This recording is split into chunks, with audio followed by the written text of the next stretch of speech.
누가복음 22장. 유월절이라고 하는 무교절이 다가왔다. 그런데 대제사장들과 율법학자들은 예수를 없애버릴 방책을 찾고 있었다. 그들은 백성을 두려워하였다. 열둘 가운데 하나인 가룟이라는 유다에게 사탄이 들어갔다. 유다는 떠나가서 대제사장들과 성전 경비대장들과 더불어 어떻게 예수를 그들에게 넘겨줄지를 의논하였다. 그래서 그들은 기뻐하여 그에게 돈을 주겠다고 약조하였다. 유다는 동의하고 무리가 없을 때에 예수를 그들에게 넘겨주려고 기회를 노리고 있었다. 유월절 양을 잡아야 하는 무교절 날이 왔다. 예수께서 베드로와 요한을 보내시며 말씀하셨다. 가서 우리가 먹을 수 있게 유월절을 준비하여라. 그들이 예수께 말하였다. 어디에다 준비하기를 바라십니까? 예수께서 대답하셨다. 너희가 성 안으로 들어가면 물 한 동이를 메고 오는 사람을 만날 것이니 그가 들어가는 집으로 따라가거라. 그리고 그 집주인에게 말하기를 선생님께서 당신에게 말씀하시기를 내가 내 제자들과 함께 유월절 음식을 먹을 그 방이 어디에 있느냐고 하십니다 하여라. 그러면 그 사람은 자리를 깔아놓은 큰 다락방을 너희에게 보여줄 것이니 너희는 거기에다 준비를 하여라. 그들이 가서 보니 예수께서 말씀하신 그대로였다. 그리하여 그들은 유월절을 준비하였다. 시간이 되어서 예수께서 자리에 앉으시니 사도들도 그와 함께 앉았다. 예수께서 그들에게 말씀하셨다. 내가 고난을 당하기 전에 너희와 함께 이 유월절 음식을 먹기를 참으로 간절히 바랐다. 내가 너희에게 말한다. 유월절이 하나님의 나라에서 이루어질 때까지 나는 다시는 유월절 음식을 먹지 않을 것이다. 그리고 잔을 받아서 감사를 드리신 다음에 말씀하셨다. 이것을 받아서 함께 나누어 마셔라. 내가 너희에게 말한다. 나는 이제부터 하나님의 나라가 올 때까지 포도나무 열매에서 난 것을 절대로 마시지 않을 것이다.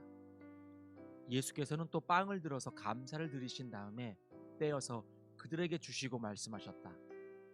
이것은 너희를 위하여 주는 내 몸이다. 이것을 행하여 나를 기억하여라. 그리고 저녁을 먹은 뒤에 잔을 그와 같이 하시고서 말씀하셨다. 이 잔은 너희를 위하여 흘리는 내 피로 세우는 새 언약이다. 그러나 보아라, 나를 넘겨줄 사람의 손이 나와 함께 상 위에 있다. 인자는 하나님께서 정하신 대로 가지만 인자를 넘겨주는 그 사람에게는 화가 있다. 그들은 자기들 가운데 이런 일을 할 사람이 누구일까 하고 자기들끼리 서로 물었다.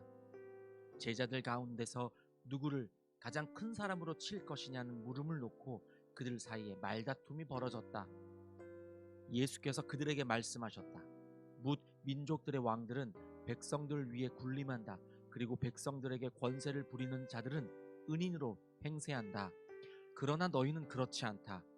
너희 가운데서 가장 큰 사람은 가장 어린 사람과 같이 되어야 하고 또 다스리는 사람은 섬기는 사람과 같이 되어야 한다. 누가 더 높으냐? 밥상에 앉은 사람이냐? 시중 드는 사람이냐? 밥상에 앉은 사람이 아니냐? 그러나 나는 섬기는 사람으로 너희 가운데 있다. 너희는 내가 시련을 겪는 동안에 나와 함께 한 사람들이다. 내 아버지께서 내게 왕권을 주신 것과 같이 나도 너희에게 왕권을 준다. 그리하여 너희가 내 나라에 들어와 내 밥상에서 먹고 마시게 하고 옥좌에 앉아서 이스라엘의 12지파를 심판하게 하겠다. 시몬아, 시몬아, 보아라. 사탄이 밀처럼 너희를 체질하려고 너희를 소나귀에 넣기를 요구하였다. 그러나 나는 내 믿음이 꺾이지 않도록 너를 위하여 기도하였다. 내가 다시 돌아올 때에는 내 형제를 굳세게 하여라. 베드로가 예수께 말하였다. 주님, 나는 감옥에도 죽는 자리에도 주님과 함께 갈 각오가 되어 있습니다. 그러나 예수께서 말씀하셨다. 베드로야, 내가 네게 말한다. 오늘 닭이 울기 전에 내가 3번 나를 모른다고 할 것이다. 예수께서 제자들에게 말씀하셨다. 내가 너희를 돈주머니와 자루와 신발이 없이 내보냈을 때에 너희에게 부족한 것이 있더냐? 그들이 대답하였다. 없었습니다. 예수께서 그들에게 말씀하셨다. 이제는 돈 주머니가 있는 사람은 그것을 챙겨라. 또 자루도 그렇게 하여라. 그리고 칼이 없는 사람은 옷을 팔아서 칼을 사라. 내가 너희에게 말한다. 그는 무법자들과 한패로 몰렸다고 하는 이 성경 말씀이 내게서 반드시 이루어져야 한다. 과연 나에 관하여 기록한 일은 이루어지고 있다. 제자들이 예수께 말하였다. 주님, 보십시오. 여기에 칼 2자루가 있습니다. 예수께서 그들에게 말씀하시기를 넉넉하다 하셨다. 예수께서 나가시어 늘 하시던 대로 올리브산으로 가시니 제자들도 그를 따라갔다. 그곳에 이르러서 예수께서 제자들에게 말씀하시기를 시험에 빠지지 않도록 기도하여라 하신 뒤에 그들과 헤어져서 돌을 던져서 닿을 만한 거리에 가서 무릎을 꿇고 이렇게 기도하셨다. 아버지, 만일 아버지의 뜻이면 내게서 이 잔을 거두어 주십시오. 그러나 내 뜻대로 되게 하지 마시고 아버지의 뜻대로 되게 하여 주십시오. 그때에 천사가 하늘로부터 그에게 나타나서 힘을 북돋우어 드렸다. 예수께서 고뇌에 차서 더욱 간절히 기도하시니 땀이 핏방울같이 되어서 땅에 떨어졌다. 기도를 마치고 일어나 제자들에게서 와서 보시니 그들이 슬픔에 지쳐서 잠들어 있었다. 그래서 그들에게 말씀하셨다. 왜들 자고 있느냐? 시험에 빠지지 않도록 일어나서 기도하여라. 예수께서 아직 말씀하시고 계실 때에 한 무리가 나타났다. 12 가운데 하나인 유다라는 사람이 그들의 앞장을 서서 왔다. 그는 예수께 입을 맞추려고 가까이 왔다. 예수께서 그에게 말씀하셨다. 유다야, 너는 입맞춤으로 인자를 넘겨주려고 하느냐? 예수의 둘레에 있던 사람들이 사태를 보고서 말하였다. 주님, 우리가 칼을 쓸까요? 그 가운데 한 사람이 대제사장의 종의 오른쪽 귀를 쳐서 떨어뜨렸다. 예수께서 말씀하시기를 그만해 두어라 하시고 그 사람의 귀를 만져서 고쳐주셨다. 그런 다음에 자기를 잡으러 온 대제사장들과 성전 경비대장들과 장로들에게 말씀하셨다. 너희가 강도를 잡듯이 칼과 몽둥이를 들고 나왔느냐? 내가 날마다 성전에서 너희와 함께 있었으나 너희는 내게 손을 대지 않았다. 그러나 지금은 너희의 때요, 어둠의 권세가 판을 치는 때다. 그들은 예수를 붙잡아서 끌고 대제사장의 집으로 데리고 갔다. 그런데 베드로는 멀찍이 떨어져서 뒤따라갔다. 사람들이 뜰 한가운데 불을 피워놓고 둘러앉아 있는데 베드로도 그들 가운데 끼어 앉아 있었다. 그때에 한 하녀가 베드로가 불빛을 안고 앉아 있는 것을 보고 그를 빤히 노려보고 말하였다. 이 사람도 그와 함께 있었어요. 그러나 베드로는 그것을 부인하여 이렇게 말하였다. 여보시오, 나는 그를 모르오. 조금 뒤에 다른 사람이 베드로를 보고서 말했다. 당신도 그들과 한패요. 그러나 베드로는 이 사람아, 나는 아니란 말이요 하고 말하였다. 그리고 1시간쯤 지났을 때에 또 다른 사람이 강경하게 주장하였다. 틀림없이 이 사람도 그와 함께 있었소. 이 사람은 갈릴리 사람이니까요. 그러나 베드로는 이렇게 말하였다. 여보시오, 나는 당신이 무슨 소리를 하는지 모르겠소. 베드로가 아직 말을 채 끝내기도 전에 곧 닭이 울었다. 주님께서 돌아서서 베드로를 똑바로 보셨다. 베드로는 주님께서 자기에게 오늘 닭이 울기 전에 내가 3번 나를 모른다고 할 것이다 하신 그 말씀이 생각났다. 그리하여 그는 바깥으로 나가서 비통하게 울었다. 예수를 지키는 사람들이 예수를 때리면서 모욕하였다. 또 그들은 예수의 눈을 가리고 말하였다. 너를 때린 사람이 누구인지 알아맞추어 보아라. 그들은 그 밖에도 온갖 말로 모욕하면서 예수에게 욕설을 퍼부었다. 날이 밝으니 백성의 장로회 곧 대제사장들과 율법학자들이 모여서 예수를 그들의 공의회로 끌고 가서 이렇게 말하였다. 그대가 그리스도이면 그렇다고 우리에게 말해 주시오. 예수께서 그들에게 말씀하셨다. 내가 그렇다고 여러분에게 말하더라도 여러분은 믿지 않을 것이요. 내가 물어보아도 여러분은 대답하지 않을 것이요. 그러나 이제부터 인자는 전능하신 하나님의 오른쪽에 앉게 될 것이요. 그러자 모두가 말하였다.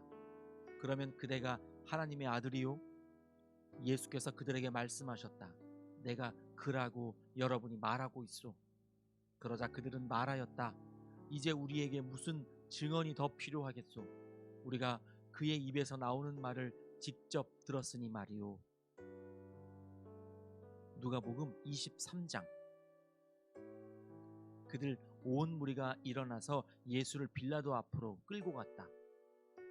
그들이 예수를 고발하여 말하기를 우리가 보니 이 사람은 우리 민족을 오도하고 황제에게 세금 바치는 것을 반대하고 자칭 그리스도 곧 왕이라고 하였습니다. 그래서 빌라도가 예수께 물었다.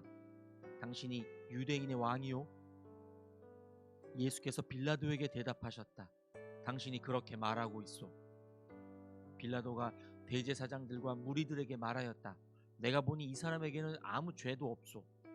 그러나 그들은 이렇게 주장하였다. 그 사람은 갈릴리에서 시작해서 여기에 이르기까지 온 유대를 누비면서 가르치며 백성을 선동하고 있습니다. 빌라도가 이 말을 듣고서 물었다. 이 사람이 갈릴리 사람이요? 그는 예수가 헤롯의 관할에 속한 것을 알고서 예수를 헤롯에게 보냈는데 마침 그때에 헤롯이 예루살렘에 있었다. 헤롯은 예수를 보고 매우 기뻐하였다. 그는 예수의 소문을 들었으므로 오래전부터 예수를 보고자 하였고 또 그는 예수가 어떤 기적을 일으키는 것을 보고 싶어 하였다. 그래서 그는 예수께 여러 말로 물어보았다. 그러나 예수께서는 그에게 아무 대답도 하지 않으셨다. 그런데 대제사장들과 율법학자들이 곁에 서 있다가 예수를 맹렬하게 고발하였다. 헤롯은 자기 호위병들과 함께 예수를 모욕하고 조롱하였다. 그런 다음에 예수에게 화려한 옷을 입혀서 빌라도에게 도로 보냈다. 헤롯과 빌라도가 전에는 서로 원수였으나 바로 그날에 서로 친구가 되었다. 빌라도는 대제사장들과 지도자들과 백성을 불러 모아놓고서 그들에게 말하였다. 그대들은 이 사람이 백성을 오도한다고 하여 내게로 끌고 왔으나 보다시피 내가 그대들 앞에서 친히 신문하여 보았지만 그대들이 고발한 것과 같은 죄목은 아무것도 이 사람에게서 찾지 못하였소. 헤롯도 또한 그것을 찾지 못하고 그를 우리에게 돌려보낸 것이요. 이 사람은 사형을 받을 만한 일을 하나도 저지르지 않았소. 그러므로 나는 이 사람을 매질리나 하고 놓아주겠소. 그러나 그들이 일제히 소리질러 말하였다. 이 자를 없애고 바라바를 우리에게 놓아주시오. 바라바는 그 성 안에서 일어난 폭동과 살인 때문에 감옥에 갇힌 사람이다. 빌라도는 예수를 놓아주고자 하여 다시 그들에게 말하였다. 그러나 그들이 외쳤다. 그 자를 십자가에 못 박으시오. 십자가에 못 박으시오. 빌라도가 세 번째 그들에게 말하였다.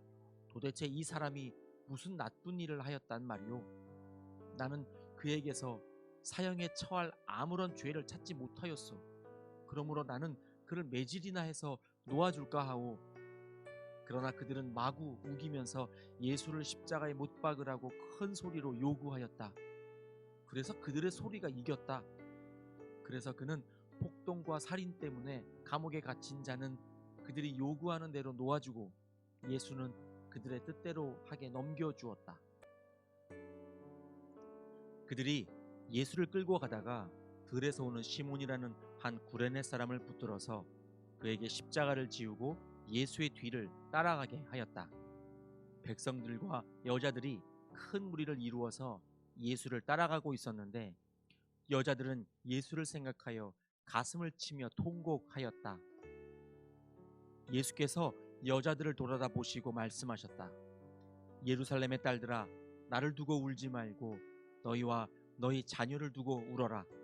보아라, 아이를 베지 못하는 여자와 아이를 낳아보지 못한 태와 젖을 먹여보지 못한 가슴이 복되다 하고 사람들이 말할 날이 올 것이다. 그때에 사람들이 산에다 대고 우리 위에 무너져 내려라 하며 언덕에다 대고 우리를 덮어버려라 하고 말할 것이다. 나무가 푸른 계절에도 사람들이 이렇게 하거든. 하물며 나무가 마른 계절에야 무슨 일이 벌어지겠느냐. 다른 죄수 두 사람도 예수와 함께 처형장으로 끌려갔다. 그들은 페골이라 하는 곳에 이르러서 거기서 예수를 십자가에 달고 그 죄수들도 그렇게 하였는데 한 사람은 그의 오른쪽에 한 사람은 그의 왼쪽에 달았다. 그때에 예수께서 말씀하셨다. 아버지, 저 사람들을 용서하여 주십시오. 저 사람들은 자기네가 무슨 일을 하는지를 알지 못합니다. 그들은 제비를 뽑아서 예수의 옷을 나누어 가졌다. 백성은 서서 바라보고 있었고 지도자들은 비웃으며 말하였다. 이자가 남을 구원하였으니 정말 그가 택하심을 받은 분이라면 자기나 구원하라지. 병정들도 예수를 조롱하였는데 그들은 가까이 가서 그에게 신 포도주를 들이대면서 말하였다. 내가 유대인의 왕이라면 너나 구원하여 보아라. 예수의 머리 위에는 이는 유대인의 왕이다 이렇게 쓴 죄패가 붙어 있었다. 예수와 함께 달려있는 죄수 가운데 하나도 그를 모독하며 말하였다. 너는 그리스도가 아니냐? 너와 우리를 구원하여라. 그러나 다른 하나는 그를 꾸짖으며 말하였다. 똑같은 처형을 받고 있는 주제에 너는 하나님이 두렵지도 않으냐? 우리가 저지른 일 때문에 그의 마땅한 벌을 받고 있으니 당연하지만 이분은 아무것도 잘못한 일이 없다. 그리고 나서 그는 예수께 말하였다. 예수님, 주님이 주님의 나라에 들어가실 때에 나를 기억해 주십시오. 예수께서 그에게 말씀하셨다. 내가 진정으로 내게 말한다. 너는 오늘 나와 함께 낙원에 있을 것이다. 어느덧 낮 12시쯤 되었는데 어둠이 온 땅을 덮어서 오후 3시까지 계속되었다. 해는 빛을 잃고 성전의 휘장은 한가운데가 찢어졌다. 예수께서 큰 소리로 부르짖어 말씀하셨다. 아버지, 내 영혼을 아버지 손에 맡깁니다. 이 말씀을 하시고 그는 숨을 거두셨다. 그런데 백부장은 그 일어난 일을 보고 하나님께 영광을 돌리며 말하였다. 이 사람은 참으로 의로운 사람이었다. 구경하러 모여든 무리도 그 일어난 일을 보고 모두 가슴을 치면서 돌아갔다. 예수를 아는 사람들과 갈릴리에서부터 예수를 따라다니 여자들은 다 멀찍이 서서 이 일을 지켜보았다. 요셉이라는 사람이 있었는데 그는 공의회 의원이고 착하고 의로운 사람이었다. 이 사람은 의회의 결정과 처사에 찬성하지 않았다. 그는 유대 마을의 고을 아리마대 출신으로 하나님의 나라를 기다리는 사람이었다. 이 사람이 빌라도에게 가서 예수의 시신을 내어달라고 청하였다. 그는 시신을 십자가에서 내려서 삼배로 싼 다음에 바위를 파서 만든 무덤에다가 모셨다. 그 무덤은 아직 아무도 묻힌 적이 없는 것이었다. 그날은 준비일이고 안식일이 시작될 무렵이었다. 갈릴리에서부터 예수를 따라다닌 여자들이 뒤따라가서 그 무덤을 보고 또 그의 시신이 어떻게 안장되었는지를 살펴보았다. 그리고 그들은 집에 돌아가서 향료와 향유를 마련하였다. 여인들은 계명대로 안식일에 쉬었다. 아멘.